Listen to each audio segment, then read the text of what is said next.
Salut à tous et bienvenue dans cette nouvelle vidéo Lego, j'espère que vous allez bien. Aujourd'hui on va jeter un œil au set 75-272, le Sith TIE Fighter. Alors c'est un set qui est sorti l'année dernière à la période de Noël, au prix hallucinant de 74,99 €. Alors je dis hallucinant parce qu'il n'y a que 470 pièces dedans, et ce qui fait un prix à la pièce de 16 centimes. Donc c'est juste hyper cher. Mais après une petite pesée, on se rend bien compte que le prix à la pièce ne doit pas être utilisé tout seul. Car avec un poids de 1,026 kg, on obtient un tarif au kilo de 73 €. Ce qui est pas trop mal pour de la gamme Star Wars. Et en fait, le prix à la pièce élevé nous indique surtout ici que l'on doit avoir pas mal de grosses pièces, voire peut-être même des nouvelles pièces. Alors, si on fait un rapide tour de la boîte, on peut voir qu'il s'agit bien d'un set sorti en 2019. On retrouve le même packaging avec le gribbling noir et Kylo Ren et son nouveau casque. Sur l'avant de la boîte, on retrouve notre taille en pleine attaque et un aperçu des minifigs de ce set. On a donc Finn, un chevalier de Ren et un First Order TIE Pilot. Alors, allez savoir pourquoi c'est pas un Sith TIE Pilot. Au dos de la boîte, on retrouve le TIE sur son support. Car oui, il y a un support livré avec. Et vous verrez un peu plus tard dans la vidéo pourquoi. Je vous propose donc maintenant que l'on passe à l'unboxing et au montage du set.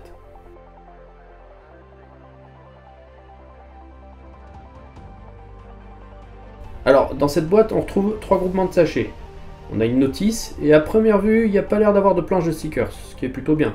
On peut voir que la notice est grande, mais pas bien épaisse. Après tout, c'est normal, on va monter un vaisseau assez grand quand même, et avec peu de pièces. Bon, maintenant qu'on a tout déballé, on passe au montage.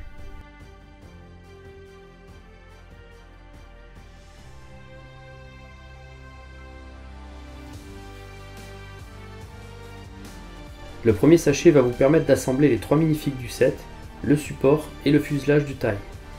Le support est assez basique. Il est constitué de seulement quelques pièces et ne semble pas spécialement robuste. La technique de montage du fuselage est assez basique elle aussi, mais efficace. Elle consiste à superposer plusieurs couches de plates et de plates modifiées. Je m'attendais vraiment à voir 2-3 grandes briques techniques et j'ai été assez surpris de voir qu'il n'y en avait pas.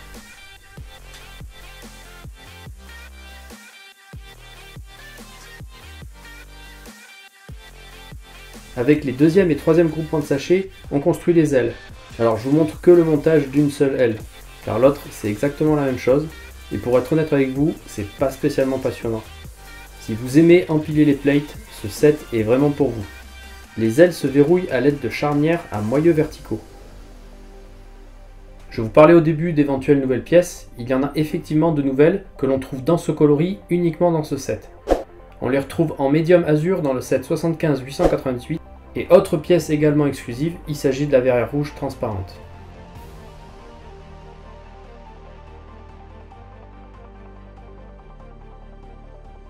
Maintenant, on va regarder ce que nous propose ce set en termes de minifigs.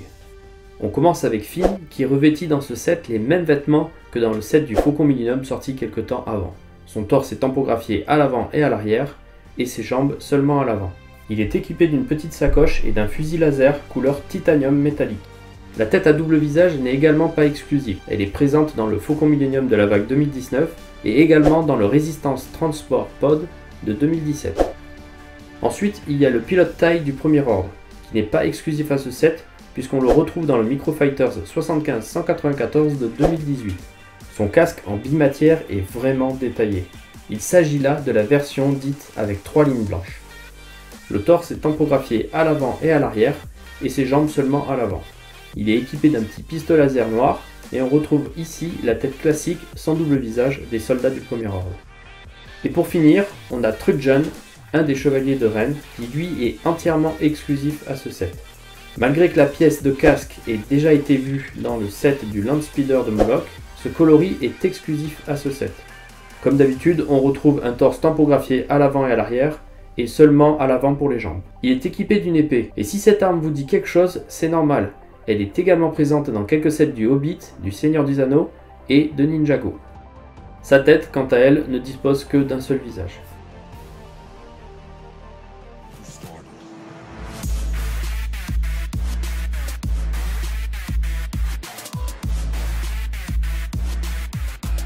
Je ne sais pas pour vous, mais moi je le trouve pas si mal ce TIE une fois monté. Avec ses grandes ailes triangulaires et ce liseré rouge, il est clair que l'on a affaire à l'élite des vaisseaux TIE. Le fuselage par contre est un peu bâclé à mon goût. Les bras qui maintiennent les ailes manquent un petit peu de finesse. Par contre, l'arrondi du cockpit est bien réalisé grâce à ces briques quart de demi-sphère. En fonctionnalité, on trouve l'ouverture du cockpit. Il y a également le traditionnel lance-patate qui cette fois est très bien dissimulé. On pourrait croire que le moteur orientable est une fonctionnalité, mais il s'agit juste en fait d'une contrainte liée à l'ouverture de la partie haute du cockpit. Ensuite, point positif, pas de stickers, et on a droit à 4 pièces tampographiées. 2 consoles de commande, la verrière, et la pièce ronde qui représente l'écoutille. Concernant le support, finalement, il fait l'affaire. De plus, le designer Lego a été malin, le vaisseau repose en partie sur ses ailes. Et alors la réponse à la question « Pourquoi faut-il un support ?» Eh bien, sans le support, le taille repose sur ses ailes et il faut l'avouer, il est moins impressionnant. Globalement, ce set il est pas trop mal. Il a un meilleur rendu en vrai que sur l'emballage. Par contre, au niveau expérience de montage, je me suis beaucoup plus éclaté avec le précédent taille que j'ai dans ma collection, celui de la série Solo. Donc si vous le voulez, je vous recommande vivement de le trouver à un tarif un peu moins élevé que celui de chez Lego. Car je trouve que pour son prix, on n'est pas pleinement satisfait. Bon et sinon, j'ai fini de rassembler tous les chevaliers de Rennes et mon armée est prête au combat. Cette review est maintenant terminée, j'espère que ça vous aura plu.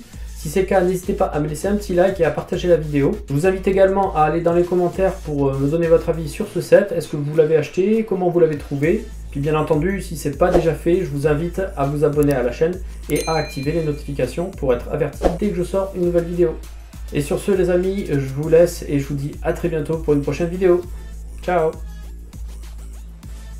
Et si tu aimes mon contenu, je te mets à disposition des liens vers 2 de mes vidéos. N'hésite pas à aller voir, si ça se trouve ça pourrait très bien te plaire.